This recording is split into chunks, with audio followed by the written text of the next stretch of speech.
All right, I think we're live. Let me know in the chat if you're here. Hi there, I am Drew Badger, the founder of EnglishAnyone.com and the English Fluency Guide. And today we're going to talk about the #1 predictor of fluency. Should be an interesting video. We'll actually try to keep it pretty short. It's not that complicated of an idea, but I will stay around and answer questions if people have them. Let me know in the chat if this is working. I think we should be okay. All right, so as I mentioned, we're talking about the #1 predictor of fluency. So when I first started teaching 20 years ago, I've now been teaching for 20 years, crazy. When I began teaching 20 years ago, and I was also a learner and not a very good learner of languages because I had already failed to learn at least like 3 different ones, and I was failing to learn Japanese at the time when I started teaching. And so I thought a lot about why some people get fluent and why some people do not. You know, this is a common thing. After I had failed enough times, I'd seen many people who became fluent and many people who did not. And, you know, they ranged from all kinds of things. Some people who were living in the country where they were learning and they still didn't become fluent. Other people who studied really hard. They spent a lot of time trying to learn and remember things and they still couldn't speak. And then other people that didn't seem to study very much, but they became fluent quite quickly. So it really kind of surprised and frustrated me, and I wanted to know the answer to that question. So when I was first teaching, I assumed it was, well, if you live in the country where you're learning, you become fluent. But when I came to Japan, and I still couldn't speak even after about a year of trying to learn, I realized that wasn't the case. So some people who do live in Japan become fluent, and some people who do live in Japan do not become fluent. And the same thing with English learners living in the United States or Canada or Australia, the UK, wherever, all right? So it wasn't about me living in a country or anyone else. It wasn't even about the amount of confidence people had. And it certainly wasn't about, like, again, how much time you spend studying the language. And even the most surprising thing for me was learning that it doesn't matter how much you try to speak if you don't really understand the language. So I know lots of people, they continue to try to practice speaking. They're always looking for speaking partners. They want to form more groups in, you know, YouTube or Facebook or whatever. They want to find more people to practice speaking. But lots of people have been speaking for a long time and they still don't feel confident about what they say. So they don't feel confident about using their words. So over time, as I began teaching, excuse me, and still thinking about what's the best way for me as a learner to get fluent and also to help all the students I've had.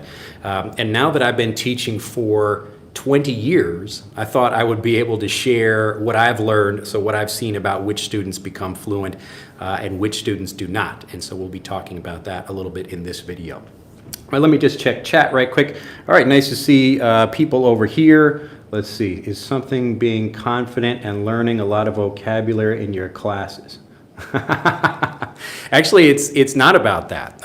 My classes are certainly helpful for that, but it's not even about learning a lot of vocabulary. It's psychological, actually, that I found. But this is an interesting thing because having been teaching for so many years and having seen thousands of students, like some people I began helping years ago and they're still learning with me. Others are, you know, they're fluent. Some people, you know, they've been like continuing to learn, but they're not becoming fluent. And I'm always curious, like, why does that happen?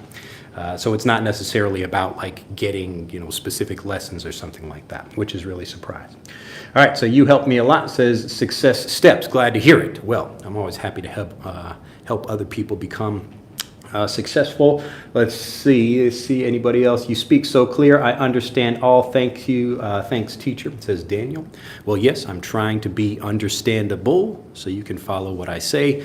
This is different than the way natives normally speak in movies and everyday conversations, even the way I speak normally with friends and family. It's different than how I would communicate right now in a lesson like this. But yes, nice to see everybody there. All right, chat is flowing nicely. All right, hello, first time watching alive. So you mean live video. Yes, this is a live video, unless you were watching later after we finished, but right now it is live, that's true. So first time watching, you are helping me a lot to improve my classes. Each video is like a whole full course. Glad to hear it. I'm glad you're enjoying that. Your videos are so helpful. I will be fluent as a teacher. Drew, glad to hear it. So how can you say that you're fluent in a certain language? All right, we'll come to that question. We'll put a pin in that. This is a really great native point or native expression you can use, to put a pin in that, or to put a pin in something. This is one way of expressing that you will come back to something later.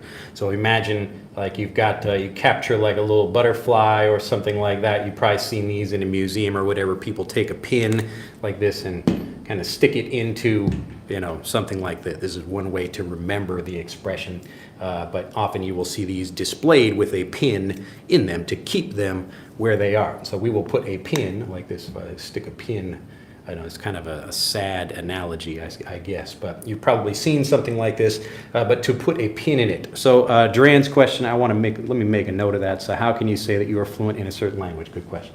So how do you know, or how can you say that you are fluent? That you are fluent.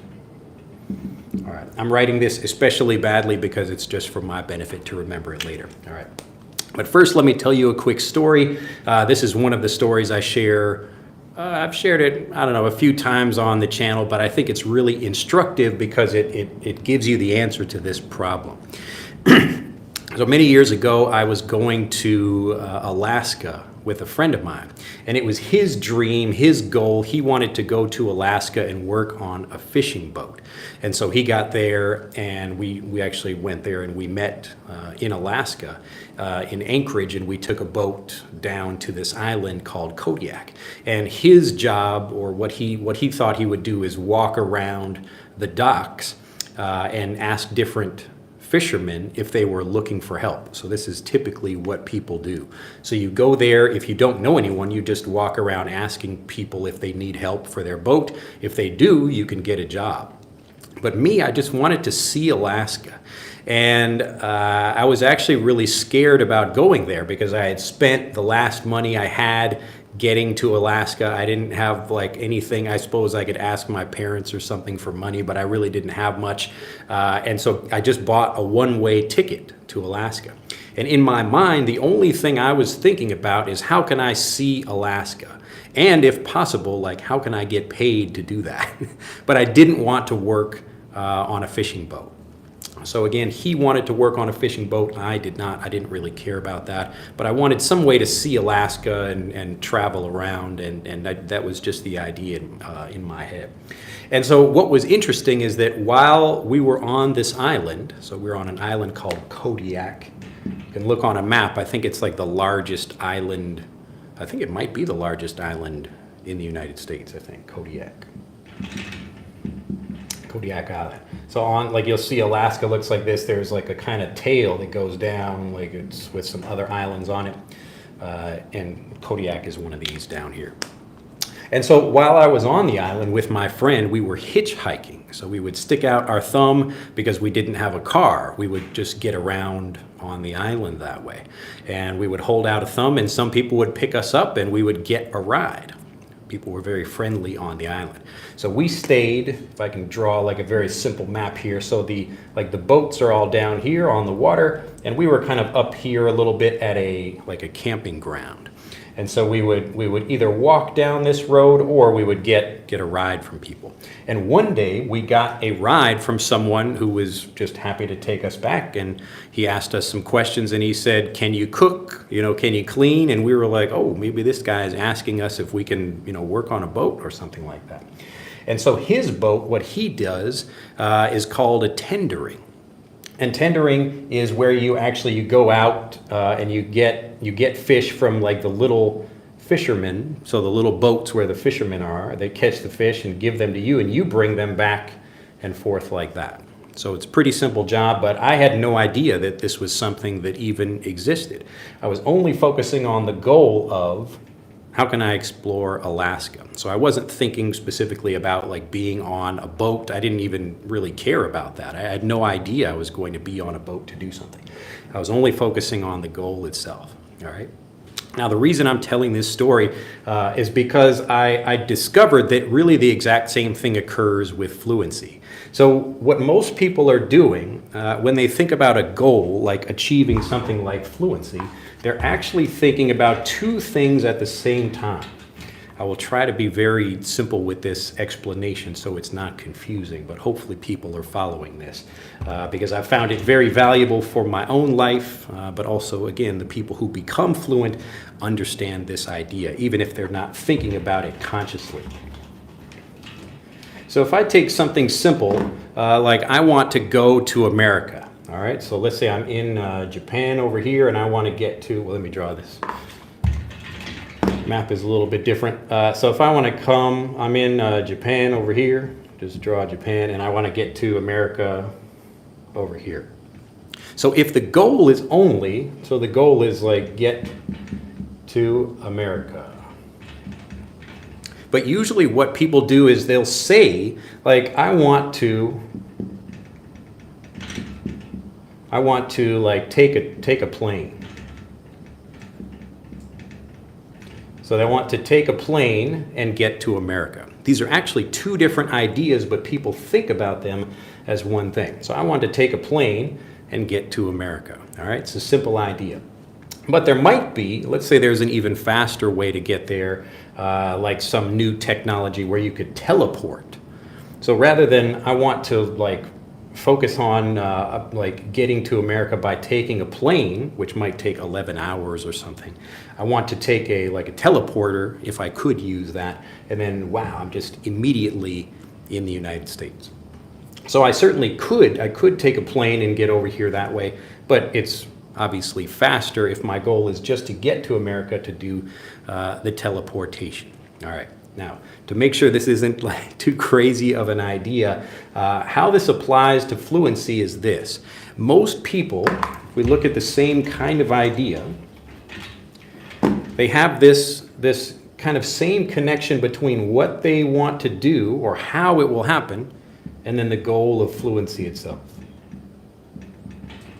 So I must speak to reach fluency, all right? So people will have lots of different ideas about how this works. So the goal is fluency, but people have a very specific idea about how that will work. So I must learn,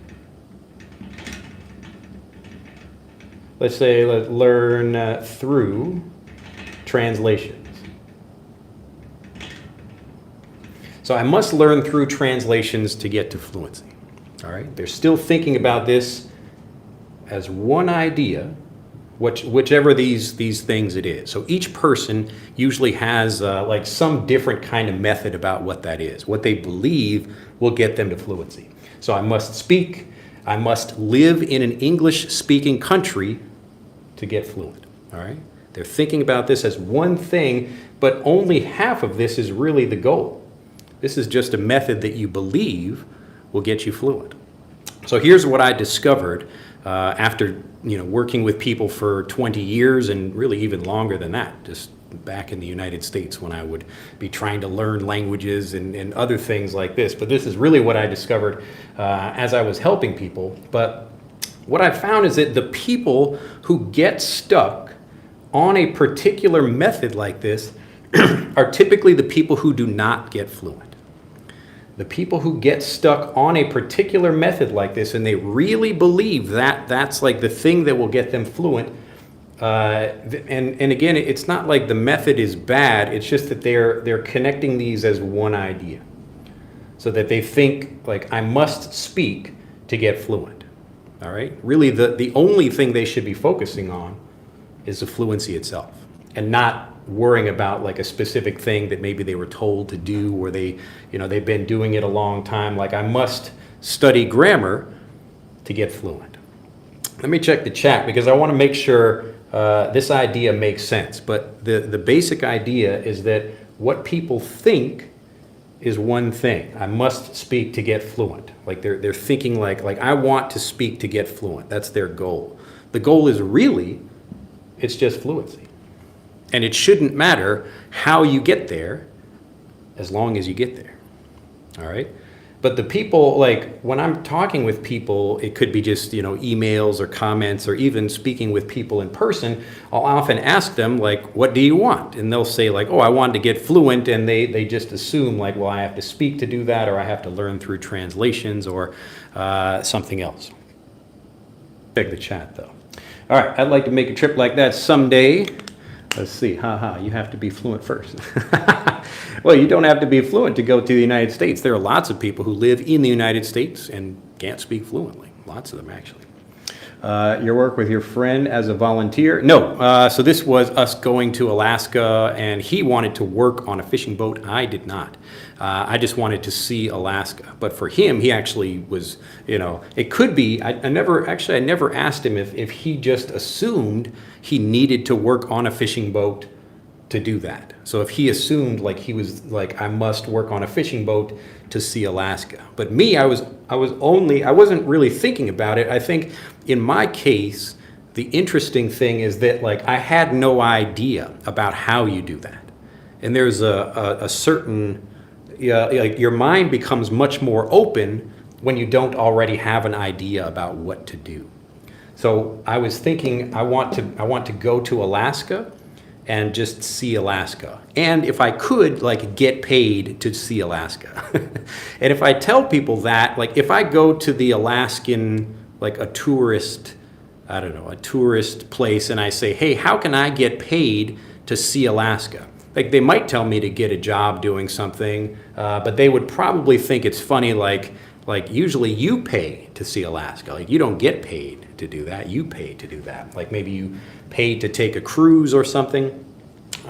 So in my case, like, I had no idea, but I did not want to, like, work on a fishing boat. I thought that would be like, I don't know, just I'm like spending all my time working, I'm not really seeing Alaska, and I just didn't want to do that. So we weren't trying to volunteer, but it was just interesting that by focusing on the goal itself and not thinking about like a specific way I had to do that, the way became available to me. So I was open to seeing things in a different way.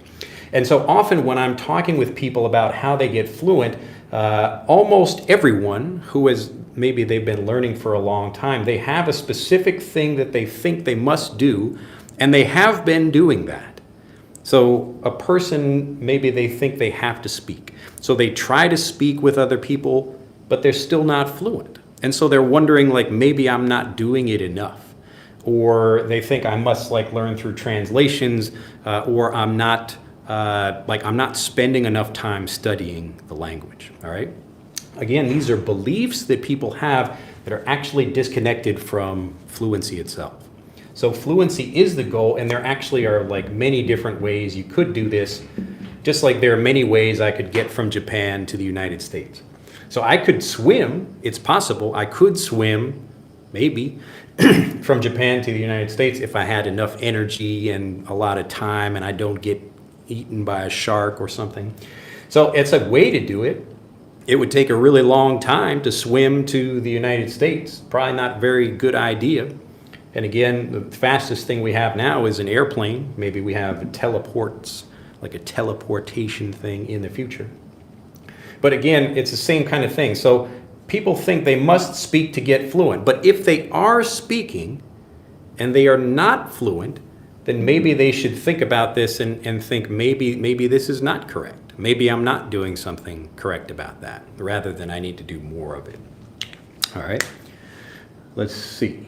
All right, we'll keep going through here. Good day to everyone from the Philippines, says Arlene. Greetings from China. Well, Nicholas in China over there. Angel says, thanks for sharing some Alaska adventures. Thanks a billion. Yes, we got Angel is back with some dog emojis today. Tom says, Teacher Drew speaks pretty fast and it's understandable.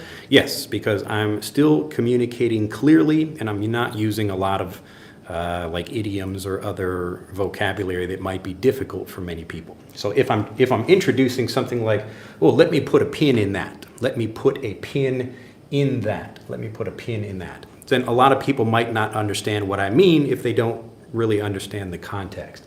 And so I will take time to introduce something like this and give an example so people can understand, all right? So I put a pin in Dran's comment or his question up here so I can answer that in a moment. Could you teach us the difference between shall and ought to? And maybe we'll put a pin in that too. Can you teach can't pronunciation difference? You should get Frederick. If you're looking for me giving you the difference between certain pronunciations or not, you will find those in Frederick as well. I've already given, like, you can hear me pronounce over 2,000 words and sentences and listen to them as often as you like. Just click on the link in the description below this video to get that. All right, hi from Canadian London. I am watching you from here. I am from Turkey, Istanbul. You are a great teacher. I'm also a teacher and executive manager at a private school in Istanbul. Awesome. Yes, if you need any help, especially like if, well, you can let us know what kind of students you teach, but if we can help you, let us know. And again, Chinese phonetic words are pronounced very similar. Let's see, Benham says, when I speak to myself and record my voice, it turns out to be so much fluent than face-to-face conversation with the native English speaker. Yes, this is often an issue with just confidence that people have, and that's if you already have like a lot of really good vocabulary and you already know a lot of grammar and you understand the language very well. So if you can communicate just fine by yourself, but you get nervous in front of other people, that's a separate problem than just learning more of the language. And then Tom again says, I'm kind of worried because I understand most of the words Teacher Drew is saying, but I can't speak that fast. All right. Try to get very specific about whatever issues you think you have. So when you think about not being able to communicate quickly, is it because you can't recall the vocabulary quickly enough? Because remember, understanding is a different skill than speech. And so if you want to be able to communicate the same way I do, like obviously I'll talk more about how you can do that, but really think about the specific problem you have, when it occurs, and then it's much easier to solve the problem. We learn faster with your classes, says Olympia. Glad to hear it. Hello, thank you for your knowledge you provide. Glad to hear it. All right. Does everybody understand this idea? All right. So when I talk with people and I'm trying to explain to them how they should get fluent, most people who discover me, usually they've been learning for a long time, but they still can't speak. So they know a lot of English, but they still can't express themselves, just like Tom was explaining there. So maybe you know a lot, but you still can't communicate as well as you'd like for whatever reason. And we can get into specific things. The more specific your situation is or your question is, the more I can help you with that. So just let me know in the comments very specifically like what your problem is and when it occurs, and then I can help you with that. But the core idea of this video is that fluency, it could come from this, or it could come from this, it could come from these other things, but these are two different things. And the people I've been able to help the most quickly, or like the quickest, the fastest, the most quickly, are the people that are able to look at these as two different things. So they can separate the means, we'll just call these the means over here. So the means is like how you do something. So the means of traveling from Japan to the United States, I could swim, I could take a boat, I could fly. There are different ways I could do that. So different means, M-E-A-N-S, means. And then this is the goal over here. So the means is not the goal. The means and the goal are actually two different things. And so what I noticed is that when people begin thinking about this, and once they say, fluency is the goal and I don't care how I get there. So I'm not thinking like I have to do this or I have to do that or I have to do this other thing over here. I'm just focusing on fluency. And then it's much easier for me to teach them, okay, here's what you should do, all right? So what I recommend people do, and anybody who's been watching my videos for a long time will know that you should be learning English as a first language. So rather than trying to worry about speaking, like I actually don't recommend people spend a lot of time trying to speak or forcing yourself before you're ready to speak, because it's not really going to build the confidence you need. It will actually have the opposite effect. So if you try to speak, you say something wrong, maybe you embarrass yourself in front of other people, you're trying to like impress a girl or like a boss or whatever, you want to speak like, quickly and correctly and impress the other person, but then you do not, then you go back, oh no, now I feel very bad, and you kind of tell yourself mentally, this is part of that psychology of language learning where like you tell yourself, if I speak, like it's going to be embarrassing. And your mind just thinks about it that way, even if you're not consciously thinking about it that way. So your mind, like I say something, oh no, I was embarrassed, now I don't want to speak. And this is why like people might have like an easy time speaking by themselves. But if they get in front of other people, then they feel nervous. It's because they probably had some kind of trauma like that. They felt bad about doing that. So this is why I don't recommend, like we'll just put an X over that. So I don't recommend you speak. And when I go through these different things, like the first thing I try to explain is that, look, you have different ways of getting fluent. And then fluency is the goal. Like just forget what you know, forget what you think you know about getting fluent, and just focus on fluency itself. And once you do that, then your mind becomes much more open to trying different things that will get you fluent. And so I've been talking with people lately about like the one thing that they have not tried that guarantees fluency. And that is learning English as a first language. And so I'll put that up here. Let me just make some space. So learn English as a first language. So learning English as a first language rather than worrying about anything else you might think, like using translations is the opposite of doing this. That's learning English as a second language. And this is something like anything that's like a means to getting fluent. The important thing here is that you can test these. So if you keep trying to speak, but you don't feel more fluent, maybe you should stop doing that. Or if you keep trying to study more words, but you're not becoming more fluent, then you should stop doing that. Or if you're learning English as a first language and you think, wow, like I'm actually like little by little becoming more fluent, then you should keep doing more of that, all right? But the point here is like, obviously I recommend, like learning English as a first language because of all the things I've tried, this is the one that actually works. Maybe something different works for you. And if someone found something better than learning English as a first language, I would love to hear it. But I have not. Like in 20 years, I've not found anything better than this. And so, of course, I personally recommend this, but the point of this exercise is really just to show you that if you are trying something and it's not getting you the result you want, then stop doing that thing. So if you're trying to speak and it's not getting you more fluent, stop doing that thing, all right? Because the real problem is not speaking more. The real problem is that you just don't understand what you're saying very well. And so you can't like recall it well. Maybe you don't pronounce it as well as you should, or the grammar is incorrect or something like that. So if you can separate these two things, these are the people I've found who have been most successful, who have become fluent the fastest.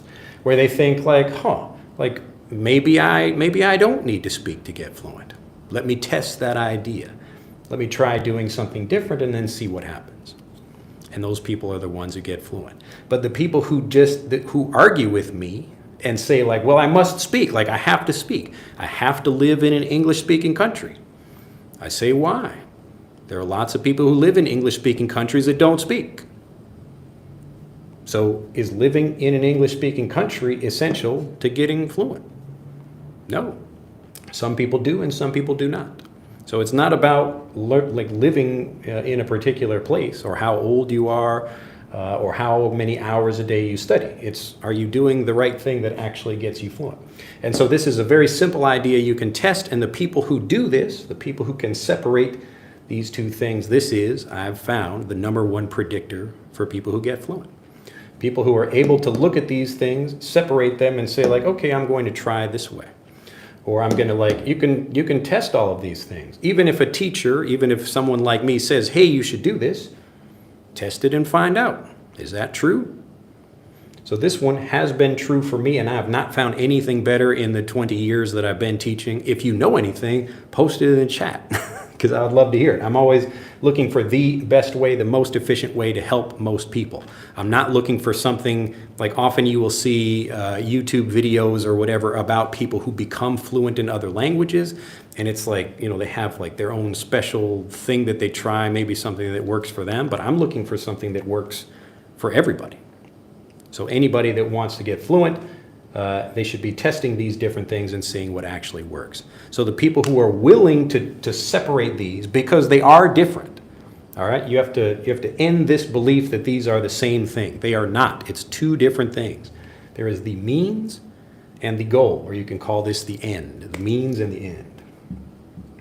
There are, just like moving from Japan to the United States, there are different ways of doing that, all right? I don't have to swim. I don't have to take a plane. I don't have to take a boat. Those are just different ways I do that. All right? Let me know if anybody doesn't get this. I'll go back through the chat and make sure this is making sense for people. All right. Let's see. Can you do a stream? All right. So Dran says, can you do a stream about how to understand, if that makes sense, about how to understand like a native, well, or just like understand English. I've done that before. I can cover that, I guess, again. But if you look for understanding or understand on my channel, you should find videos about that. Science of understanding. The science of understanding. Well, I could come in. I could put another pin in that. I just like mention that, like here, the science of understanding. There you go. For my benefit up there. All right. Eamon says, I couldn't find sentence on the app Frederick. I just find vocabularies. How can I find sentences? Eamon, if you go into Frederick, you will find the level, from level 3 up to level 35. So that's most of the app. The sight words are going to be in the pink, and then in the gold, you will have sentences in there too. So any sentences that you find in the games, you will also find those in the word bank. So when you're in explore mode and you're testing the different letter sounds, if you click on, there should be a little like word, a little book icon in red in the upper right. If you click on that, it will take you to the word bank, but you will find the sentences there. So the way Frederick works is we want to teach you individual sounds, then teach you words, then show you how sentences work, and so you see all these even in a particular level. So if you go to level 3, like if you have not upgraded the app at all, you should be able to go to the gold game, and then it will give you sentences. So any sentence you find, you can find those in the word bank as well. Let's see, last Vostra. Unfortunately, I speak so slowly because I think before make the best sentences. Is that normal? Because after many years, I couldn't change my habit. Yes, and this is another problem that people have. Like, I want to make it clear it's not your fault that you think like this. It's because people over the years, you go to different language schools, and everybody tells you this. Everyone says, like, you must speak to get fluent. Well, maybe everyone but me, but most people will tell you that. And obviously, like, speaking is the goal, and I tell people to speak, and I want people to speak too. But the point is, if you don't understand what you're saying, then of course you will hesitate when you're speaking. So just like this comment here, you're talking about, I need to take time to think and process what I want to say before I speak. And that's because you're thinking about rules, or did I find the right word to express myself? All of that comes from the typical ways of learning a language. So rather than trying to understand the language first, I really want people to understand the language very well before trying to say something, because the psychology of language learning is so important. If you get into a conversation and you're just saying things and you don't know, like, really 100% if you're expressing yourself correctly, or I mean, maybe you will say the wrong thing occasionally. Even me, I will still make, some kind of mistakes when I'm speaking Japanese. Occasionally, it happens. But now my confidence is so high because in general I speak very well, and I know the language very well, and I can learn new things in the language as I'm speaking with people. But I don't get into a conversation now and like hesitate and think and translate whatever. I can easily switch to something else that I do know and then continue to learn other things from the people I speak with. So that's most of the learning I do is just from either watching movies or TV shows or whatever, listening to other people, even in a conversation. So if you don't feel confident in a conversation, it's because you have doubts about some part of the language, all right? And it's really because of how people learn. So that's connected. All of these different things are connected, and I can talk more specifically about that. But hopefully you're getting the basic idea that it's really these other methods over here that cause you to have doubts in conversations. And so the thing that can switch is if you stop thinking like, maybe this is not what I should do. Just say maybe. I'm not even trying to tell you what to think. It's just ask yourself, is that true? Is it true? Do I have to speak to get fluent? Really? Maybe, maybe not. I don't know. Let me test the idea. And so do that for anything, even what I tell you to do. When I say learn English as a first language, test the idea. Does it help you or does it not help you? I think it will help. All right. Let's see. Let's see. All right, so Tom, again, it's truly very difficult, Teacher Drew. Maybe it's fear. I don't know. All right, if you're trying to figure out a problem, try to look at, try to contrast it with something else. So do you speak well, like with your friends, but not strangers? Or do you speak well in your native language, but maybe like English is the problem, and like you don't have like a lack of confidence, it's a lack of vocabulary. Just try to think about what that is. So we got an example earlier about speaking fine when you're by yourself, but losing confidence when you're in a conversation. So in that case, it's a confidence issue rather than like a vocabulary issue. But you just be honest with yourself about what that is, because if you can solve that problem, that's when you'll finally start speaking. All right, so overthinking, is it good or bad? Yes, doing something over in general is going to be bad. It's not me telling you it's bad, but it's you feeling frustrated by something. So it's bad for you. So if you're in a conversation and you're thinking too much about grammar rules or whatever, it's just, again, you used like traditional methods like using translations or studying grammar rules or whatever, and you have to think to yourself, maybe I should stop doing that. All right, just maybe I should stop doing that. Just ask yourself, is it true? This is probably like the most difficult belief for people to question, because they think, well, of course, you have to speak. But if you ask yourself, like, do I?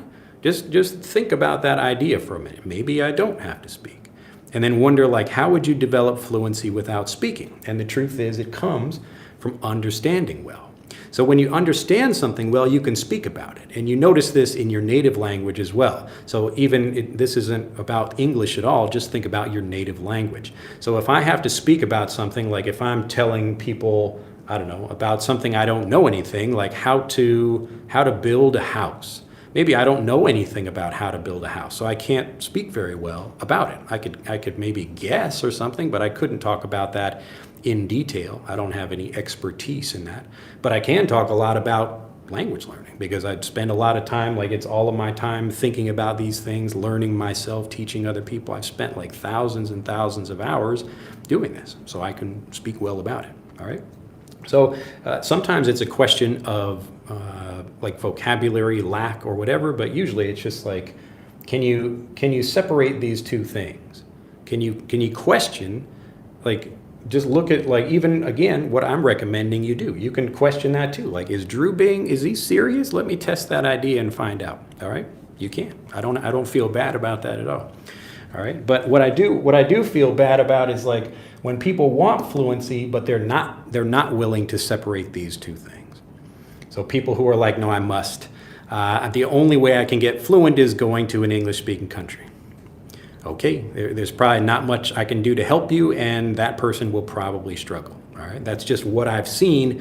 Like, I can speak with someone in like 2 or 3 minutes and know like pretty well if they will become fluent or not, just like like even, I mean, obviously it's not an instant process, but the people who are open to this, they're just focusing on fluency and they're willing to try different things to do that, those people get fluent most easily.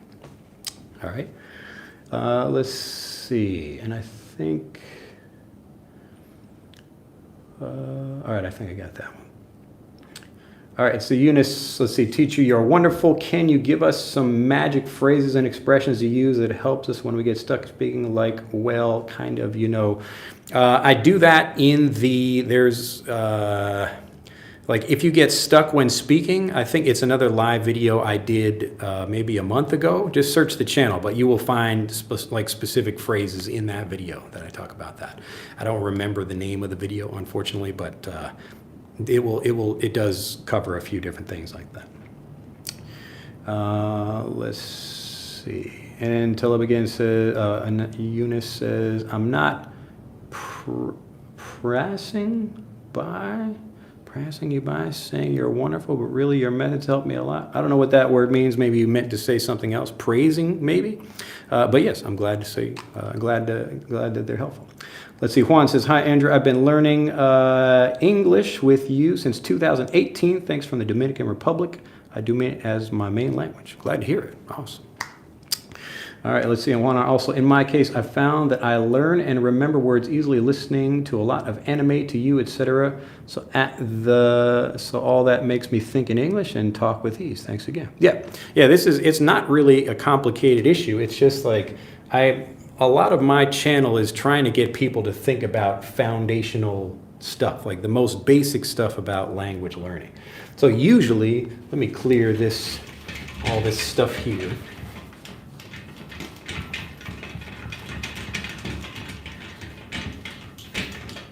So what you usually find on YouTube is very, it's not high level, it's just more, I don't know.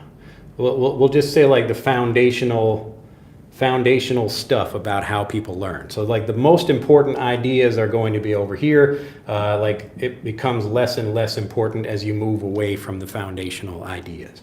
So the stuff on YouTube that you'll see most of is like individual words and phrases. So you see lots of videos about like 10 words where you can do this, or here are 20 words and phrases about whatever. But this is it's very unimportant if you don't understand the foundational stuff about language learning. As an example, I could watch a video about 10 new phrases, but if I forget that vocabulary the next day, then I just wasted my time. All right. So it's much better to understand an idea of how to learn vocabulary is down here. What vocabulary to learn is up here.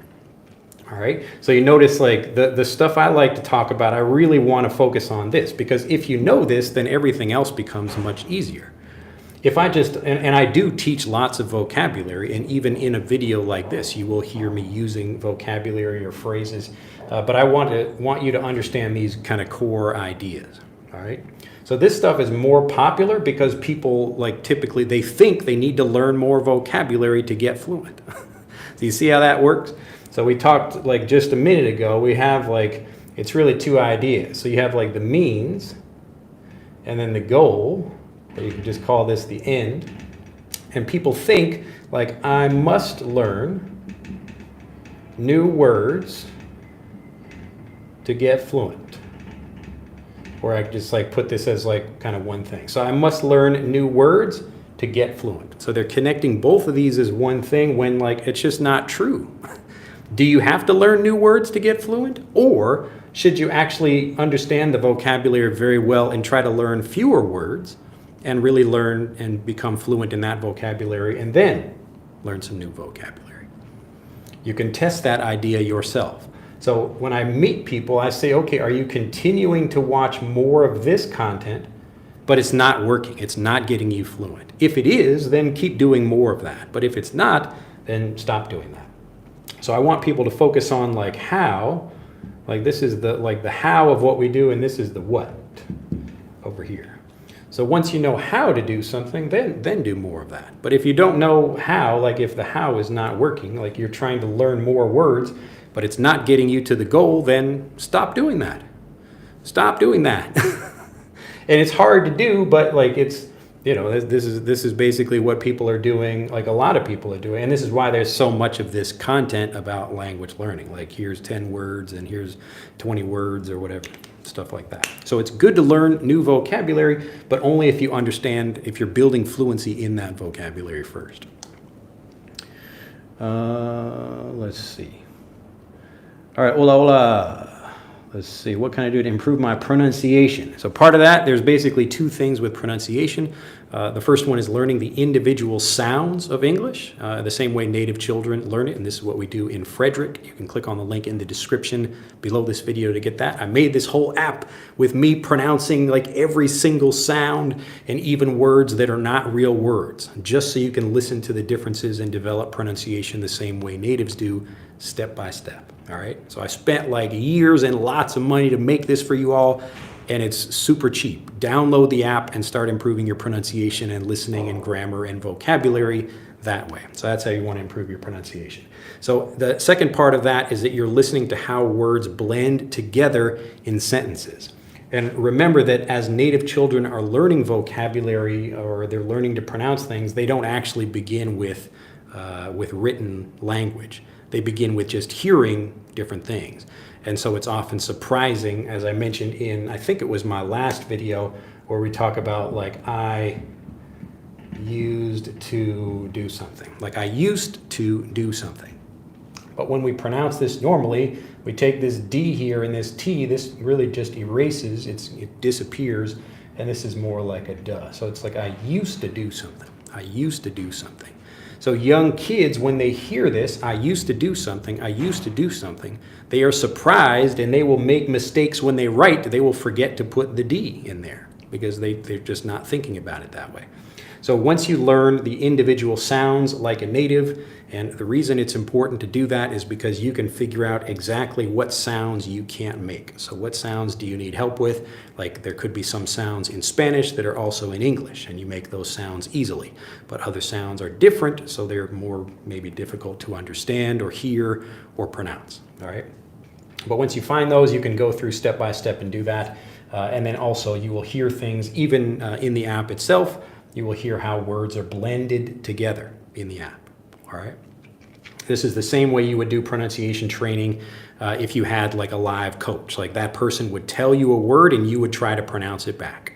It's really that simple. But all we do in Frederick is make sure you can go through it step by step to learn all those. So just click on the link in the description below this video to do that. All right, and Zaza says, I am facing distraction in speaking and that make me feel stuck, although I have a fruitful source of vocabularies and sentence.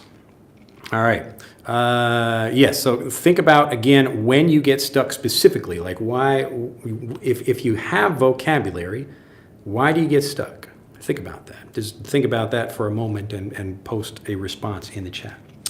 All right, and last, Vostra says, thank you. Owen says, Owen, whatever, sometimes even though I know the correct grammar, I still make basic mistakes or use grammar from my native language when I try to speak due to nervousness. Yes, and again, the psychology of language learning is so important for that reason, and it's important to develop the right habits as you're learning the right way. So this is why I tell people, when you start learning English as a first language, like you're basically switching your brain around. You're telling your brain it's okay. I don't need to worry about translations and trying to understand things like through my native language. I should be learning things in English. And that's when you don't think about the vocabulary anymore, you just use it correctly. It's usually because you've heard it so many times, you've gotten so many good examples all in English.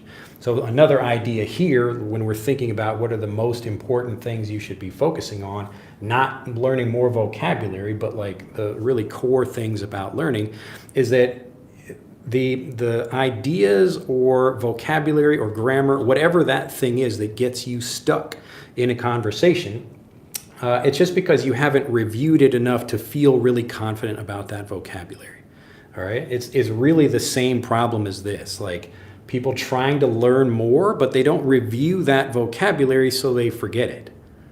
All right, and this is why we have naturally varied review. We want to take some new vocabulary and review it again and again in different ways. I want to hear it in different tenses.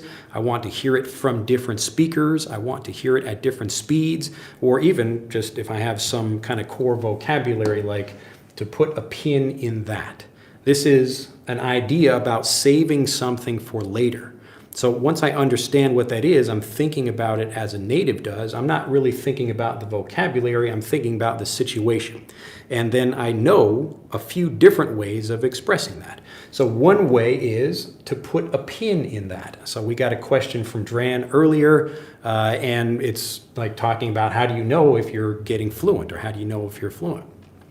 And so I can't answer that right now. Let me answer that in a minute. After I've explained some other things, I'll put a pin in that. It's like, okay, here's like an ID. I'm just going to stick that up here, make sure it doesn't go away, to put a pin in that. Another way I could express this is to put something on the back burner. To put something on the back burner.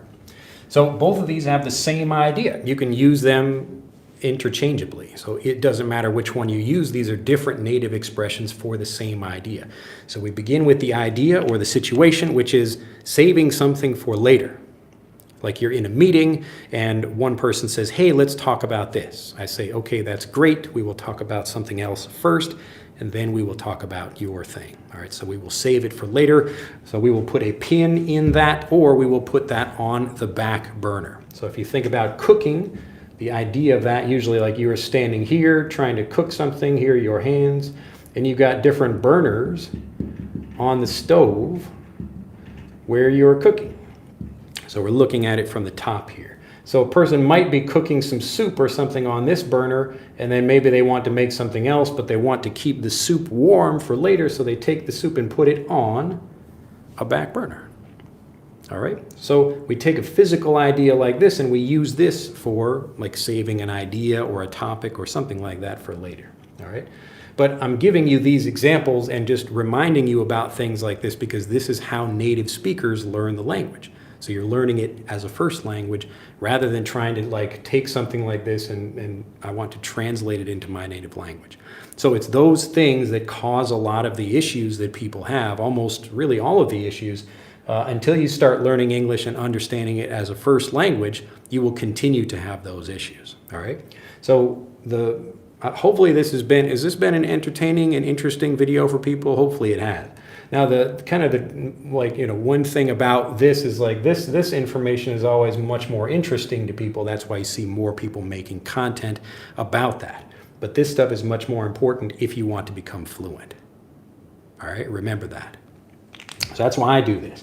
And also these are things I do myself. I don't spend a lot of time watching YouTube videos about learning vocabulary.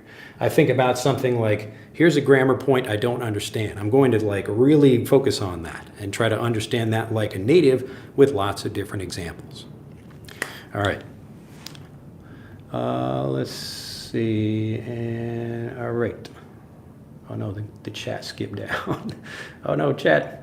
All right, let's see. Please, thanks. Tell me the ways to speak English like a native accent. Yes, so again, I mentioned that about pronunciation. So you're also learning, like, think about what particular accent you want. Do you want to sound like me, like speaking a little bit clearly, a bit more easier to understand? Or you want to sound like a favorite actor of yours or something? But whatever that is, focus on that.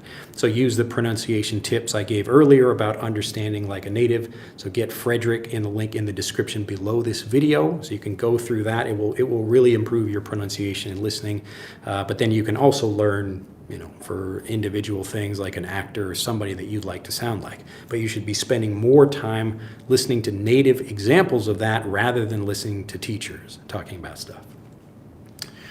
All right, let's see. Thanks, please. Oh, okay, I got that one. Oh, Juan says exactly. It's like the preposition on. Now I know a lot thanks to the previous video you made about it. Yes, I know it's like not sexy. If I make a video that's just like, let me teach you one word.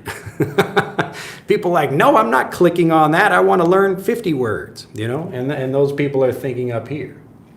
But the people who get fluent are thinking down here. So they're thinking like, ooh, one word? Wow, that must be an interesting video. I bet maybe I can learn a lot about that. And I have seen like other people, I know there's a guy who does like Japanese videos, like teaching Japanese. So he still teaches it through English, which I don't recommend, but again, like that's, people can do what they want to do, but he does focus on particular things, which is a good idea. So focus is key. All right, so Dran says again, so it's the how, not the what. Yes, once you understand the how, it's like if I know how to get somewhere, then I can do the what. The what is the fun part after you like, I mean, it should be fun to do the how part also. Don't you want to know how you should be doing something? If I'm doing something that's not getting me what I want, so if I want fluency and I'm studying every day, but I'm not getting fluency, maybe I should stop doing that. Some people, they think like, maybe I should do it more. I'm not studying enough. It's like, no. Like when you learn the right way, you should become a little bit more fluent. And maybe I'll take the pin out of Dran's question right here and just answer that at this moment. So he was saying, how do you know you're getting fluent? And you know you're getting fluent because you have that aha moment. It's like, like I understand something. Each time you understand something a little bit more, you feel more fluent. I'll give you a perfect example about this. So last night, I was talking with my younger daughter, Noelle. So Noelle is 4 years old, and she said, what did she say? I think she said, what was the word? She said, she was trying to think for a moment, and she said, I don't remember exactly, but it was something like this, like, what will we do today? So today, let's see. She said today night. What will we do today night?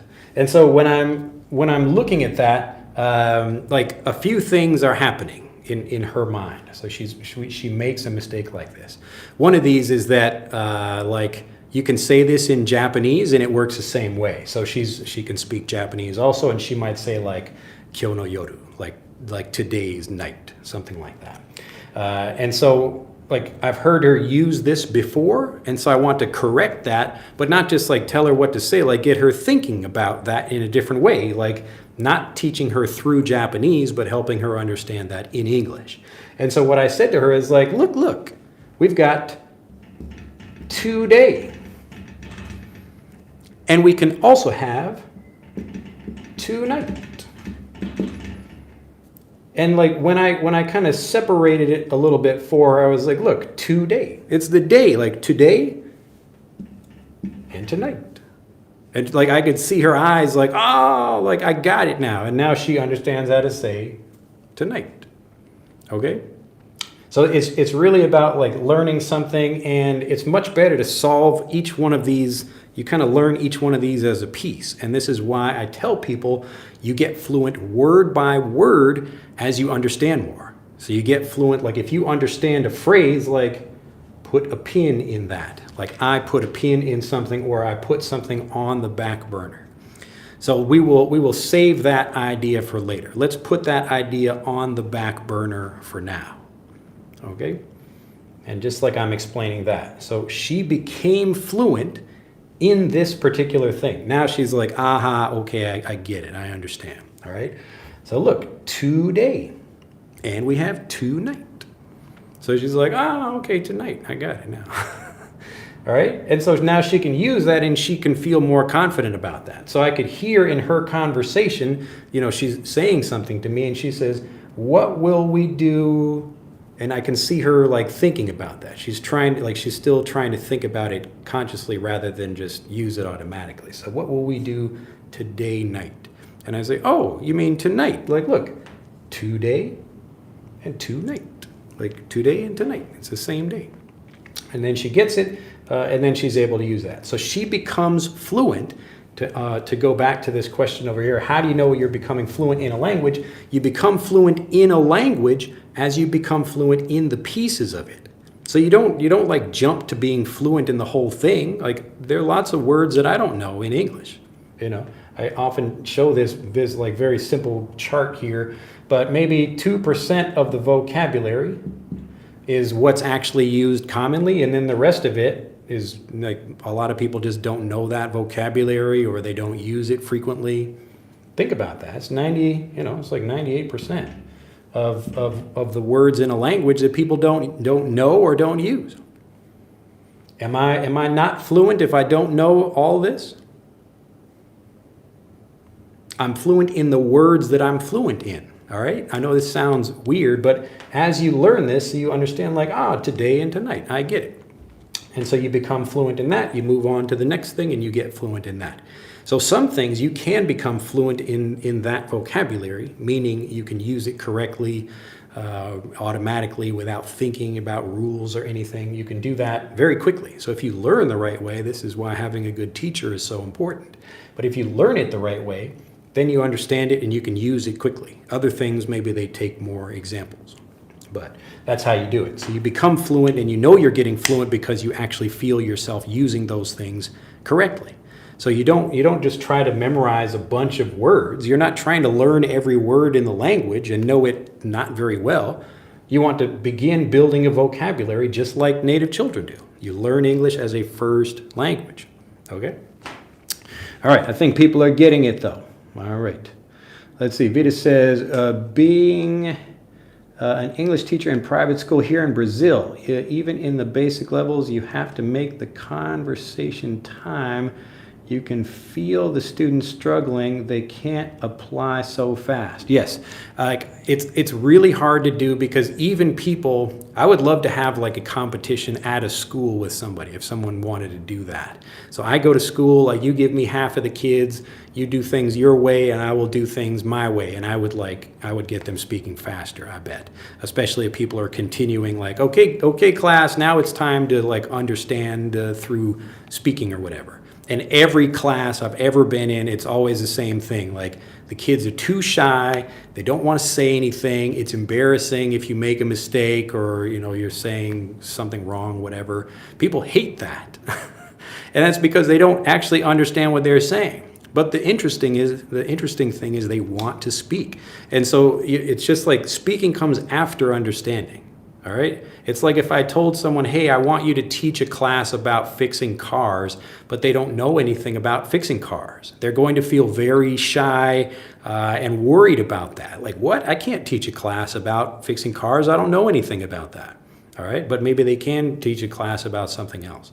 So we always begin with understanding. We want to make sure people understand the language very well so they feel confident about using it. The confidence is so important because people don't learn languages like robots. It's not like you just put vocabulary in and understand it logically and then use it. People don't work that way. It's not how the human mind works. All right. Let's see. Well, and Malgorzata, nice to see you there. Hello, everyone. This is my first time live. Fantastic. It's 3:44 a.m. in Poland. Oh, no, you should be asleep right now. Let's see. How are you doing with your visual guide to phrasal verbs lessons? You should be improving well. Let's see. Juan says, something I would like to mention is that before I was trying to collect in my mind a really large variety of words in order to speak, and I realized that if you know very few, well, you can talk. Yes, so you don't want to overload your mind, and I talked about that in maybe 2 videos ago. So I was talking about how to learn vocabulary without being overwhelmed by it. And even with an example like this, we have a particular idea that you want to express, a particular situation. So to put a pin, put a pin in that, so to put a pin in something or to put something on the back burner, it's the same idea. You don't need to remember those. You don't need, you will kind of recognize it if you learn it and remember it as I taught you, but just pick one that's like your phrase for that situation.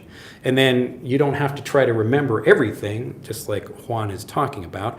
You focus on a few things, know them very well, and then you can just talk about that. And your vocabulary will improve over time, but your fluency is already like very good from a very early part of learning because you're getting fluent. It's like your vocabulary expands as your fluency expands. All right? But what happens with most people is like, I don't know if I could, I've never tried to draw this before, but it's almost like the way like a native, so if we have like a native, we'll just put native for here and L for learner over here. So if we have a circle, let's just say a circle is like, it represents how much vocabulary you have.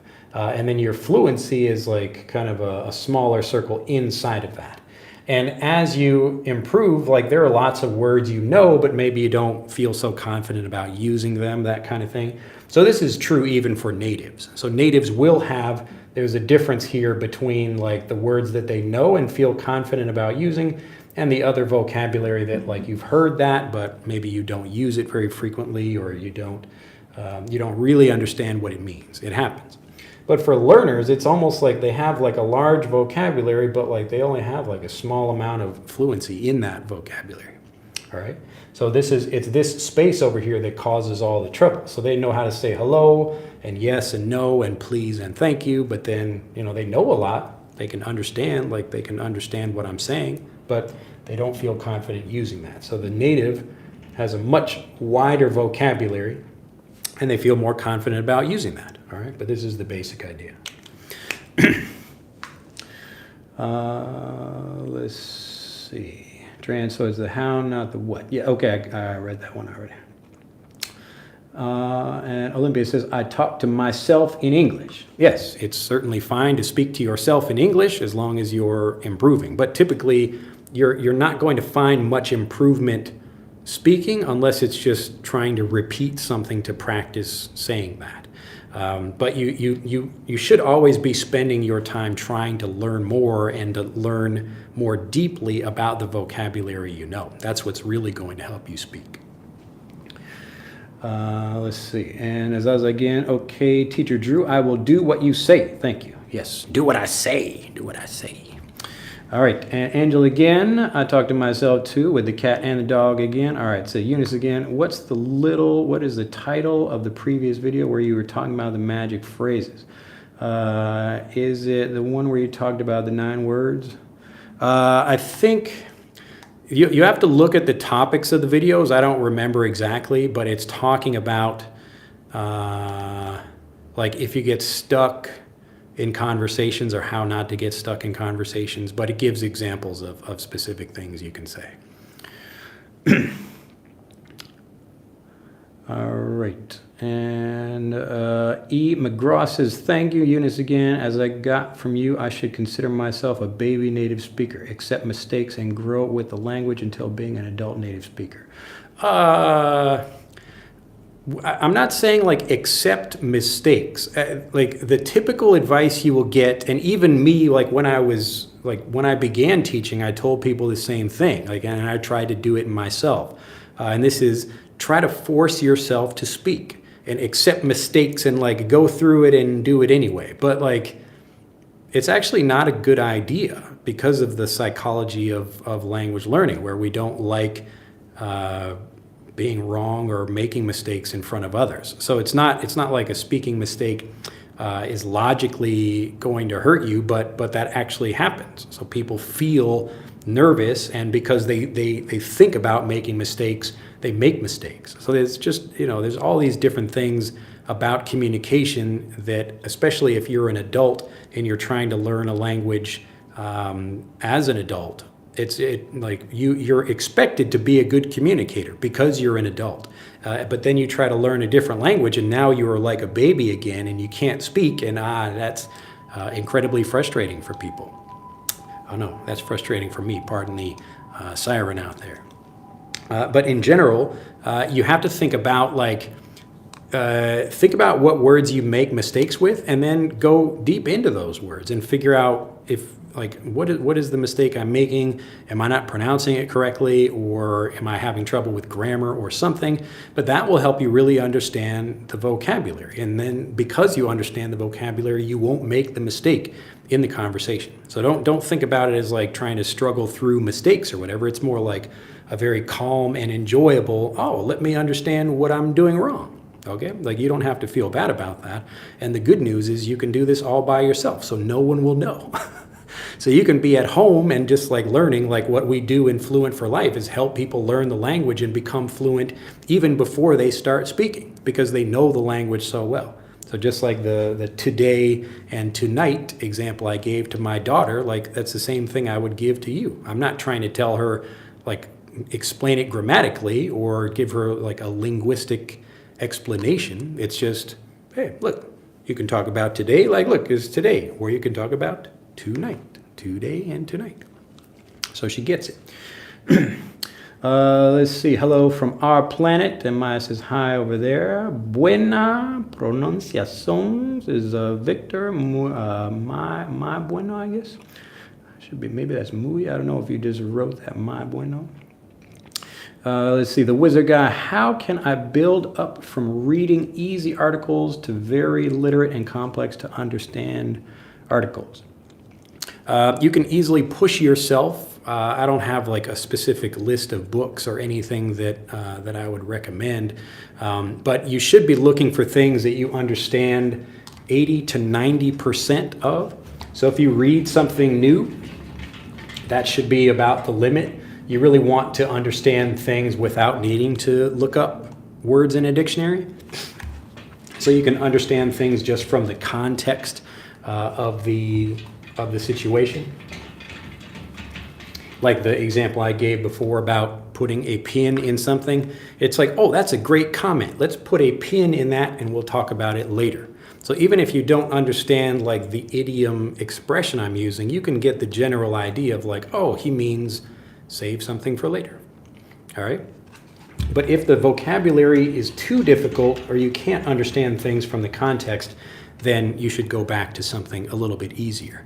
But I guess a simple way to do this is like go through the regular age ranges of information that like school age kids would go through. So start with elementary school and work up from there. Maybe go to college or, graduate level academic papers or something if you're interested in that. But just make sure you understand most of the vocabulary already. So the new things are there. It's like exercising. You stretch yourself a little bit, and then you go up to a higher weight, and then stretch yourself a little bit more. Let's see. Buenos explicaciones. Very good explanations for reach a better understanding of what are we doing? And this is another thing people often say, do it, like, what are we doing? But it's what we are doing, And again, this comes, the more input you get, the more understandable messages you get, the more you will feel, wow, I actually understand like how to use this correctly, because you're getting lots of examples of it, rather than just getting one example and then trying to repeat that again and again. You want to hear lots of different examples. Drew, there is still a question from the back burner. Science of understanding. Yes, Duran. Okay, all right. Yes, I had that one on the back burner. Apologies for that. Now we can. Yes, that's true. So the science of understanding is up here. Let me tackle that question right now. Now there are a few. That's even a pretty broad topic. The science of understanding, and so what I can explain right now, it's not. I don't know. I'm sure you will find some academic papers that are like backing this up. But there are two different ways to understand information in general as a language learner. And you'll notice these are like the basic categories I always give. So you have learning English as a second language and learning English as a first language. And so if you're just trying to understand something to get to the aha moment where you really feel, I really understand something so I can use it fluently, it's more difficult to do this with English as a second language because you're connecting like vocabulary. So this is your native, we'll just say this is like the native language vocabulary with English language vocabulary. And if you don't quite understand something, like let's say I use a word like free. So if, as an example, I am a native Japanese speaker and I hear the word like, I don't know, like I take a word like free in English, I could translate that back into Japanese as like muryo, which means like it's free, like there's no price for that thing.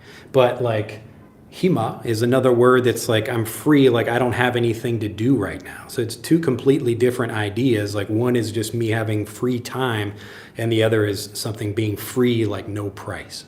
All right. And so when you learn and you're trying to develop understanding this way, it's just really going to make it more complicated for you. So the easier way, we go always from the situation to the vocabulary. So you see me like I'm talking about money in a situation and I say, oh, like there's no fee. You don't have to pay any money. It's free. And so the situation is I don't have to pay money and the vocabulary we use for that is free. And so you're learning it in English by understanding the situation rather than trying to connect this with some vocabulary in your native language. So the science of understanding comes like on this level for trying to use it because it's important to learn, to not learn this way because this causes you to think and process in your mind and this way does not. And when we want to communicate, the idea is to have a good conversation that's flowing well. You can see I'm continuing to speak instead of getting stuck. Like this would be a very bad YouTube video if every minute I'm like pausing and hesitating. If people are just listening to this, they would think, oh no, there's something wrong with the video. All right. But if I'm in a conversation and I'm stuck trying to think like, is this the right meaning of free? Because they're beginning with a translation in the native language and then moving into English rather than thinking like, oh yeah, when you don't spend money or you don't have to spend money, something is free. So this idea of like the science of understanding something like this, it's specifically for language learning because it's not just about understanding the information, it's also about being able to use it quickly, confidently, and correctly. All right. So we don't just want to like learn something intellectually or logically. We want to know it so we can feel confident using it without thinking about it. All right. And so there are other things like this, like that help us learn English as a first language. And another one of these things is contrast. So if I can look at two of these markers, you've probably seen me do my like Japanese or alien lesson example with these. But if I have two of these same things and I say like blably and gably, then you think, oh, okay, like blably and gably. Now these aren't Japanese words or English words. I'm just making this up like it's an alien language. But your mind is like, oh, look at that, like gably, or like now I'm already confusing myself because I just made this up. But the point is I'm looking at two things that are the same, and the only thing different is the color. And so then it becomes, it's much easier for me to understand something. I can understand the situation and learn this as a first language rather than trying to learn it through something else. So if I can just give like a very simple thing about understanding like this, trying to understand through your native language is going to be much more difficult. It will take you much longer and it will probably stop you from expressing yourself. But if you learn English as a first language, it's much easier, much faster, and you start speaking fluently much sooner. All right. Let me know if that does not answer the question. So I don't have any more pins in things, I think. Let's see. All right, I've got more comments that come. Okay. Eric says, you're doing an amazing job. It's priceless. This is my first time. Glad to hear it. I'm always happy to welcome new first timers to these videos. If you enjoy them, do click the like button and also tell other people about it. Say, hey, if you want to learn English as a first language so you finally speak, click on the button and tell people about it. Let's see, what else do we have here? Angel again with another dog. Angel's always good with the dog emojis. Maya says, if you have to travel to understand the grammar rules, what should I do to, wait, if you have a travel, what is that? If you have a travel to understand the grammar rules, what should I do to get better understanding? Do you have any tips? Like, can I understand very fast? I don't quite understand the question. What do you mean about like traveling to understand? If you have a travel, you probably mean trouble. Is that what you mean? Now this is interesting for me as like a language teacher. I'm always thinking like, what could they mean? Probably that means trouble, I'm guessing. But yes, if you have trouble understanding grammar, I would begin with something more simple. So just like this, like if I look at if I'm trying to teach somebody like some basic Japanese, I'll just give you that lesson like 赤いマーカー、青いマーカーね。これは青、赤、青、赤。赤いマーカー、青いマーカー。黒はね、黒いマーカー、黒いマーカー。Now, I've just given you an example that has pronunciation, vocabulary, and grammar in it. So you're learning not only the vocabulary like red and marker, or blue and marker, and black and marker, but you're also learning like the adjective comes before the noun, akai maka. You're learning that maybe, like the adjective changes a little bit. So just the word red by itself is aka, but it becomes akai maka.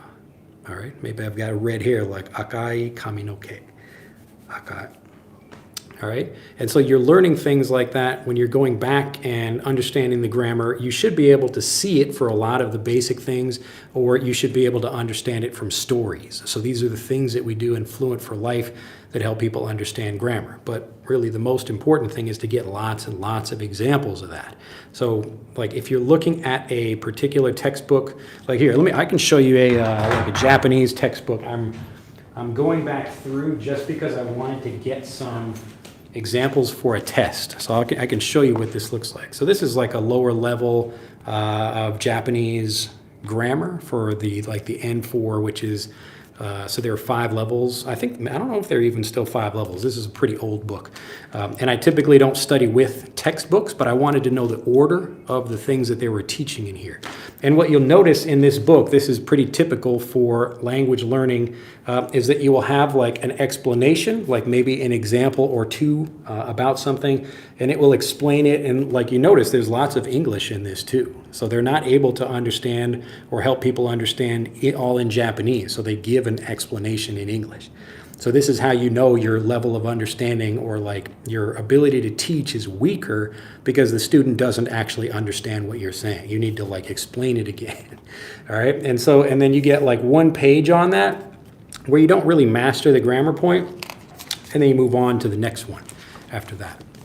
So that's pretty much most language learning is like that. So it's a lot of quick examples of things. And if you want to understand, if you have trouble understanding, focus is the key. Get lots of examples until you really feel confident.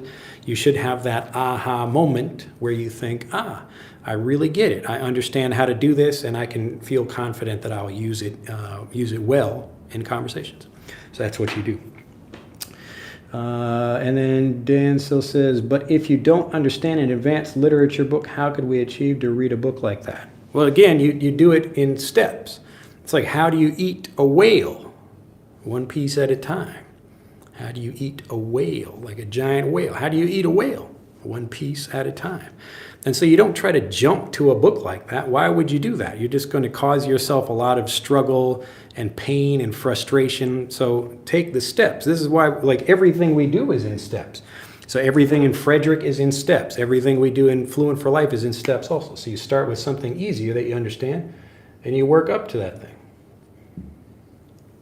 You don't try to jump here to some difficult book. I wouldn't do that in Japanese if I can't read all the characters in it. Why would I do that? I'm looking up in the dictionary every minute, like, I don't know what character that is. Let me look that up. I don't want to do that. I want to enjoy the process of reading and get into the flow and then learn a few more words and move up like that. So I don't want to overwhelm myself because I know if I do that, then that will cause me psychological stress. I will not want to learn more. I will feel frustrated, won't be able to communicate with people. It just causes too many problems. So take your time. I know everybody's all like, they're trying to learn, 100 new words a day when you don't need to learn 100 new words a day to speak. So if you don't need that, why are you doing it? You don't have to do that. Don't put pressure on yourself like that. So it says, Teacher Drew, do you recommend the mirroring technique in English? As I know, it helps to avoid repetition. There are different ways to like repeat after other people, and that's pretty easy to do. Little kids do that as well. Like it's possible to do. But to prepare yourself for real conversations, what I always tell people is naturally varied review. You should be getting lots of different examples. So you want different examples of like the grammar in different situations, or hearing that sentence or the vocabulary from different speakers, because you need to be prepared for the kinds of things you will hear in real life. So if I just like repeat after one teacher, and that teacher is speaking slowly and clearly, like maybe I'm repeating or shadowing or mirroring or whatever people want to call it, but I should be spending more time actually hearing 10 different people say that same thing rather than just hearing one. So especially if it's a teacher, like you might be repeating after what I'm saying, trying to speak along with me, that's great, but you should be getting also lots of examples of other people doing that. So there's the naturally varied review, which I talk about in basically every video. It's really just the way of getting the repetition without being bored by it. All right, so if you just like repeat after yourself, it's going to be boring. I should make a video about like why repetition is actually hurting a lot of people, because like they always talk about repetition and spaced review and these kinds of things, but these are just kind of not very good ways of trying to trick your brain into remembering something, when naturally varied review is the natural, I call it naturally varied review because it's what your brain actually wants to do. All right. Let's see. Victor says, "Yo estoy en nivel en yeah." I'm like, you're going to hear my. I can probably understand some Spanish from when I took Spanish in college, but like my pronunciation is pretty crap. I can only say like. I probably told my Spanish story like about the clock in the back of the room, and I would just say like "¿Qué hora es?" to the teacher, because I would go into the class early and set the clock ahead a little bit so the class would be over faster, because I hated that class. Yeah, I don't really remember much Spanish. So Ganjam says every people, so every, you can say all people or everyone. Say except you. They say just speak if you do a mistake while speaking. Why waste your time? First understanding is important, and then you can speak automatically without thinking. Yes, it's also less embarrassing for people. There's lots of good reasons to just understand the vocabulary well. It's easy to do, it's quickly, or you can do it quickly, and then you don't have to worry about embarrassing yourself in conversations. There will be times, yeah, when maybe you say something wrong, but if you're at a good level, then, I mean, native speakers, they will say the wrong word or something all the time. That's pretty common. E. McGraw is back. I have a hard time speaking when I'm among many people, like a group. What I practiced that was going to say doesn't come out good when it's my turn to speak. How can you? Okay. Yeah, and so again, this is like the tricky thing about having a group of people is trying to follow all those people, and then also, you know, you're talking about preparing what you want to say. I really recommend spending all of your energy on understanding people. If you just come to EnglishAnyone.com, you will find lots of articles that we've released recently about understanding and pronunciation and things like that. And the most recent article, I forget what that topic was about. We've released quite a few recently, but it's talking about, I think, like mentioning this, like the active listening, and really spending your energy trying to listen to what other people are saying, and then not trying to prepare things in advance. That way you can listen to people, and even if you don't say exactly what you want to say, you can usually think of an easier way to express something. But that's how you prepare for that. Let's see. Do I consider myself bilingual? I don't know. I don't know if I would call myself bilingual. I mean, I don't know. I can get along in Japanese without English, and yeah, I mean, I don't know. When I think about people as like bilingual, I just imagine that as them like being younger. Like my kids are bilingual, but yeah, I don't know, I suppose you could say. I mean, my English is obviously much better than my Japanese, but yeah, I can get along in Japanese. I can go through my day without speaking any English at all. But yeah, I guess you could say bilingual, I guess. Let's see. Well, he is, man. He speaks excellent Japanese. Well, I guess, there you go. I guess I'm bilingual. どっちも喋れるからね。多分その難しいことはね、たまにね。Yeah, I can't. Yeah, I don't know. I don't really care. I guess. Victor says, a mí también me pasa ese I'm going to stop trying to read these Spanish the Spanish sentences over here because I'm just going to make, let's see over here. I'm just going to make some mistakes with it. Like that. Look at that. I'm embarrassed about my mistakes. If I practice something like that and I can't read the Spanish very quickly, my reading is even slow in Japanese. But I like to like hear something and like repeat it if I hear something like in a movie or whatever. What was that? Like from Predator, I think I had that quote before. It was like El demonio que hace trofeo de los hombres. If you're a Spanish speaker, you know what I just said. All right, let's see. Eunice. All right. Juan, stop smoking since smoking is a noun in that case. Stop smoking. Yes, like the act of smoking would be like if you're well, I mean, it's a verb. If you're talking about like smoking is a thing you like to do. Yeah, that's a whole like other complicated. And try not to like confuse yourself with too many like thinking about grammar points or whatever, like if it's a noun or a verb or an adjective or whatever, just really focus on the situation. It's much easier to remember that way. Eunice says, I'm still confused about these stuff. Now you could say I'm confused about this stuff or these things, but tell me what specifically you mean by that. And Angel says, don't forget to push the like button before leaving. So yes, you would say before you leave or before leaving. Oh, and again, I receive a lot of input listening to podcasts every day, but it is not easy for me to practice speaking. I am not shy about it, but I usually don't find a partner to practice with. Any advice for me? Well, typically, like people should be getting most of their practice from the input itself if you get the input correctly.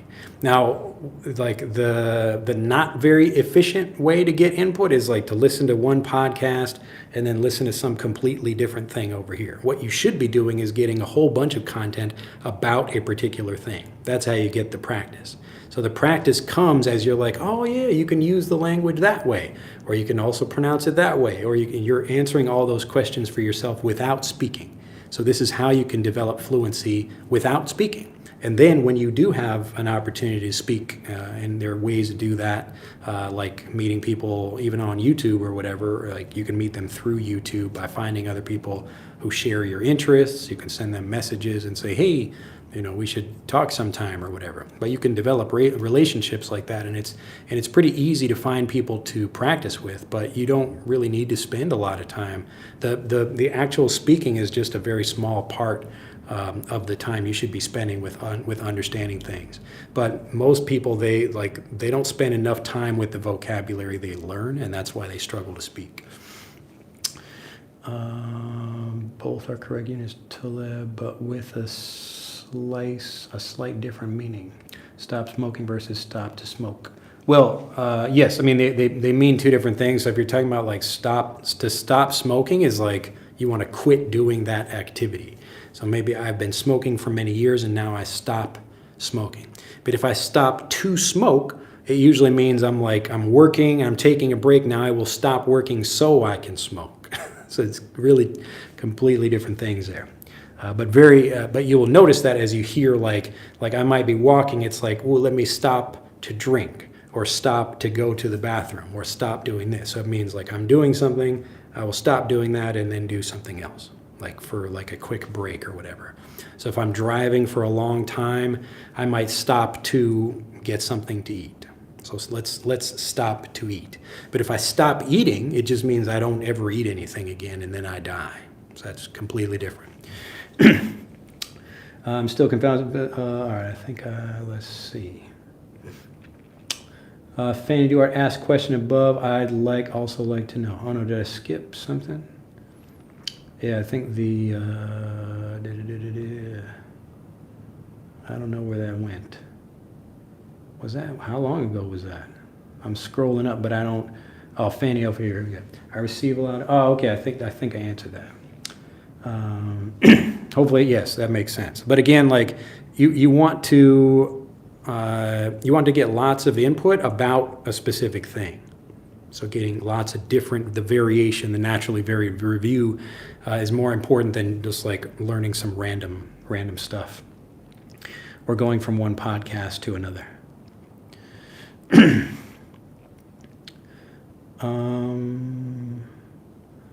Let's see, so you say, are these sentences correct? What do you do when it rains, or what would you do if it rains? So one is just asking like, what do you do when it rains is like in general, and what would you do is like talking about probably a specific instance.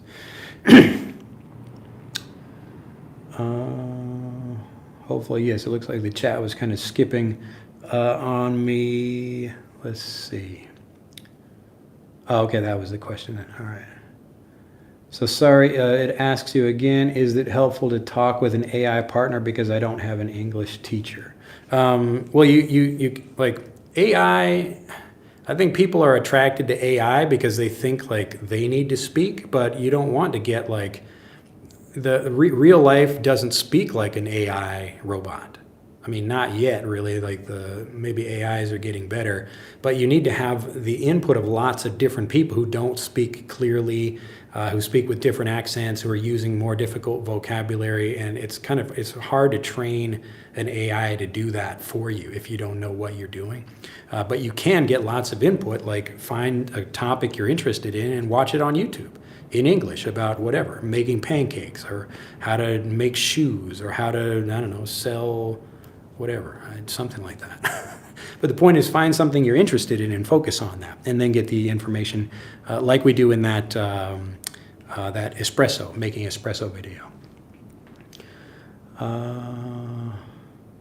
Let's see, I don't think so. I talk, so you probably mean talk by myself, but I want to know that, sorry, repeat my question. So I don't think so, AI doesn't speak like a real, yeah, okay, Dan still gets it. Yeah, so remember, like the practice you get, it doesn't come from speaking with another person. You don't have to do that. Like, it's nice if you can, but very few people are like really good at giving the right input and you being able to get that at the same time. It's just much more efficient for someone just to like I'm going to give you lots of input and help you understand it. And that's what we do in Fluent for Life. Denzel, you mean talking to a native speaker? If that's so, I think it is better to speak to a native speaker than having an English teacher. Bro, I would kill to have someone to talk with in English. Yeah, you don't have to murder anybody for that. Just go online, find topics you're interested in, and connect with those people. That's all you do. The tricky thing is that you don't mention anything about learning English. So don't say anything about learning English. Just say, like, oh, I'm interested in speaking with you about whatever, you know, like I also like talking about this, and people won't really care about your English, but you can find out more information about a particular thing and spend all your time getting the input, improving the way you speak, improving your fluency, and then when you're really able to communicate with someone, you will have that opportunity. But it's not hard to do that. Thanks. Thank you so much for your time, Drew, and your efforts. I appreciate it. Glad to hear, Eunice. I think direct learning or experience is more essential than thinking of rules and regulations. Yeah. Ramos says, do you think Duolingo works the way you do in teaching English? No, it does not. And so Duolingo, like anything like that, like where they're giving you like a very limited subset of review, and they're not really giving you many native examples that are preparing you for the real world. And that's the difference between what Duolingo does and where people speak in the real world is like, it's like night and day. And so if you're trying to learn a few more words, you can do that with something like Duolingo. But like if I look at an app, it's not going to be like how people really speak. So the only way to do that is like this, where I'm getting a nice like step up. I'm hearing some new vocabulary. Now that vocabulary is a little bit faster. Now I'm hearing it from different speakers. I'm hearing it in different tenses. I'm seeing it in a real conversation. All of these steps work together to give you the review you need to build fluency. All right? So like trying to go from an app, it's like, ooh, I passed another level in Duolingo. Now I'm going to go out into the real world and speak like a native. Like, I don't think I've ever heard anybody do that. So maybe they're also doing something else on the side or whatever. So in addition to that, but again, like people forget how important input is. The input is so important because it's the only way to prepare you for real life. If you only listen to me, like one teacher, and then you go out into the real world and try to speak with people, like you will probably have some difficulty understanding them because they will be using some vocabulary that you don't know, or you won't be able to follow the vocabulary because it's too fast or the accent makes it hard to understand. So you need to practice yourself. You need to listen to people who mumble, like people who don't speak clearly, people who have a different accent, people who use slang and idioms and things like that. But you have to study it, you have to learn it in an efficient way, or it will just be like frustrating for you. But again, this is what we do in Fluent for Life. Even if you don't join the program, read about it and how we teach the way we teach, like, because this is what gets you fluent. It is possible to do this by yourself. It's just more difficult to like prepare information and to understand things. So you need to get like a dictionary or like understand a phrase. Like, what did that guy say? Now I need to look that up. So it is possible to try to do that by yourself. But for the people who just want to have it nice and easy and to get fluent faster, then that's what we do. All right. Oh, just in case. Look at that. Somebody using that handle. Fantastic. Just in case. First time to catch you in live. Yes, we would say the first time to catch you live. The first time to catch you live. All right. Dancel says, thank you so much. And East of Astra says, thank you, sir. No way Duolingo is like Drew. No way. Drew explains deeply the way you use it on example on off. Duolingo doesn't do that. Yes, like Duolingo exists to, I don't know, like to teach you some vocabulary, but it's also like forcing you to learn like a specific thing. So it doesn't really allow you to answer questions yourself. And this is why when I started building Frederick, I wanted to think like, how can you answer your own questions about vocabulary? Because usually what happens is like in a program like Duolingo or whatever, like almost, I mean, every program really, they're going to tell you what to learn. And I think I've tried Duolingo before and it was like here's a picture of coffee. And here's a picture of tea, and like it will say a word. It's like coffee, and like either you remember it and you tap the right answer, or you don't, or something like that. It was a while ago that I tried it, but I thought like, really, like they're like beginning with a word like coffee, which maybe people have heard because that's a common word, but like native English kids aren't learning the word coffee. They're not starting with that, especially for like learning the language if you're trying to teach it that way. So what I did instead with Frederick is not, instead of have like a question and it's just like guess the right answer, the language learning process is really about you discovering how the language works, okay? So like I gave this example before about ESL versus EFL. ESL is trying to tell you what something means, and then your teacher will hope you remember it for a test or something. And it still doesn't prepare you for real life anyway. But EFL is like, here's a situation, and like, look at that. It's giving my brain the chance to solve a puzzle, like this one little thing right here. So someone said something, like these are the words, and this is the situation over here, and I can connect that, and like, now I understand what something means.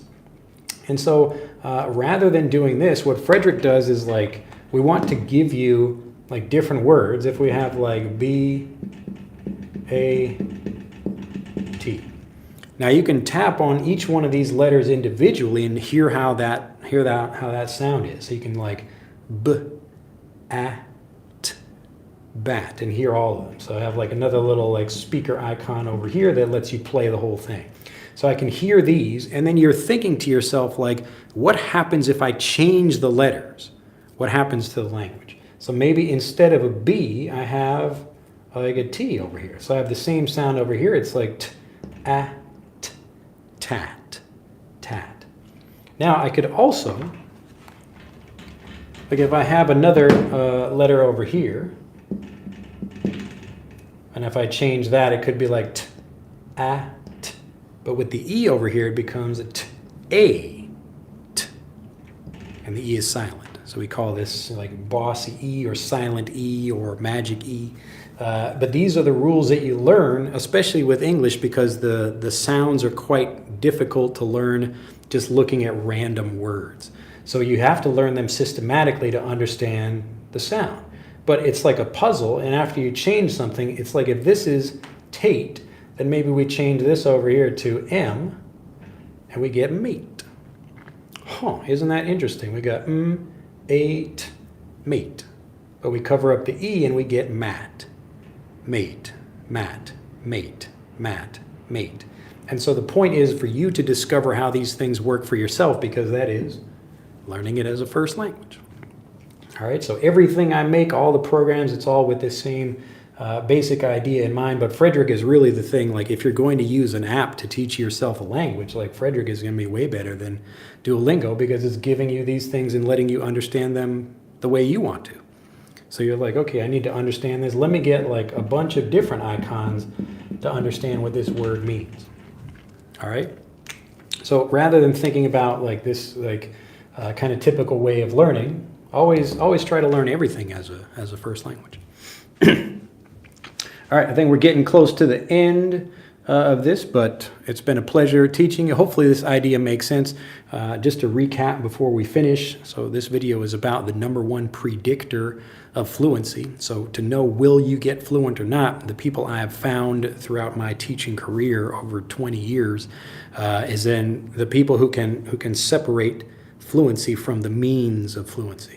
So if you really believe that you must live in an English-speaking country to get fluent, then you will probably not get fluent. So even if you live in the United States, you will probably not get fluent. All right. And if you think like you need to learn lots of new vocabulary to get fluent, you will probably not get fluent either. The point is, like, can you separate these two? And the people who can just focus on fluency by itself, they will find a way to get fluent. So you can test all the different ways of learning, like including what I recommend, learning English as a first language, or trying the various other things. But if you've been doing lots of different things, including speaking, and you're not still speaking fluently, then stop doing that stuff. It's pretty easy. All right, I like this class, says Kevin Yang. Glad to hear it. Tell other people about it. Kevin, say, hey, get into this class. Click on the button. Let's see. Teacher, what app there for improve my pronunciation? Again, Victor, click on the link below this video. Get Frederick. Anyone who has not gotten Frederick, tell me why. I'd love to know why you would not get that app. It's like ridiculously cheap, and it solves this amazing problem. It should be like everybody should have that app. But let me know if you have a question about Frederick that's stopping you from getting it. But I'd love to know why people would not get it. All right, let's see. And Zaza says, thank you, Drew, for any tremendous explanation that you give us. I appreciate your efforts. Glad to hear it. Owen says, thank you for responding all questions I asked. Yes, you would say responding to all the questions. So responding to all the questions. And you look in the camera when you teach. It feels like you're talking to me. Thank you so much. Yes, I try to. The camera on the phone is like a little bit different. I have to kind of look off to the side like that, so I can't watch what I do, or I look kind of cross-eyed or something, you know. But yes, I'm glad you're enjoying it. Danza says, Frederick, your app, is it free access? What can I use it for? I have a level B2. Well, if you're already like a good speaker, it will improve your pronunciation, your listening. It will also improve your use of basic grammar. But the most important thing it does is that it teaches you English as a first language. So often people have, like, they might think they have a higher level of communication that like a test gave them, but lots of basic things in grammar they might still make mistakes with.